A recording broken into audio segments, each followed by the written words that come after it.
अस्सलाम वालेकुम नाज़रीन, मैं हूं आयशा शब्बीर और आप देख रहे हैं एम न्यूज़ HD। नजर डालते हैं आज की अहम खबरों पर।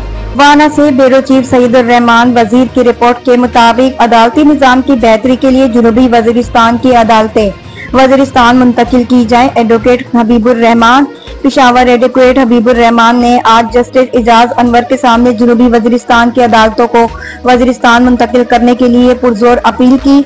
उन्होंने अदालत के सामने अपने शिकवे और एतराजात का अंबार पेश करते हुए कहा कि मौजूदा अदालती निजाम आवाम को इंसाफ की फराहमी में बड़ी रुकावटें पैदा कर रहा है। एडवोकेट हबीबुर रहमान ने निशानदेही की कि जनूबी वजीरिस्तान के अवाम को मौजूदा अदालती निजाम में बहुत सी मुश्किलात का सामना है, जिनमें तवील फासले, सफर के अखराजात, इंसाफ के हुसूल में ताख़ीर शामिल है। उन्होंने इस बात पर जोर दिया कि अगर अदालतें जनूबी वजीरिस्तान के बजाय वजीरिस्तान के मरकजी इलाके में मुंतकिल की जाए तो अवाम के लिए इंसाफ तक रसाई आसान हो जाएगी। उन्होंने कहा, इंसाफ की फराहमी में इंसानी पैदा करना अदालती निजाम की बुनियादी जिम्मेदारी है। अदालतों की मुंतकली से ये मकसद पूरा किया जा सकता है। एडवोकेट हबीबुर रहमान ने अपनी बात को मजीद तक़वियत देते हुए कहा कि जनूबी वजीरिस्तान के अवाम के बुनियादी हुकूक को मद्देनजर रखते हुए फौरी तौर पर इस मुतालबे पर अमल दरामद किया जाए।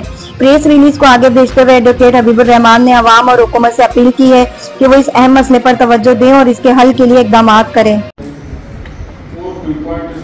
जी दा जनूबी वजीरिस्तान अदालतों ने जनूबी वजीरिस्तान दा जिला टांगी 120 किलोमीटर दूर है और दा बंद कर सकता था लिटिगेंट तकलीफ तेची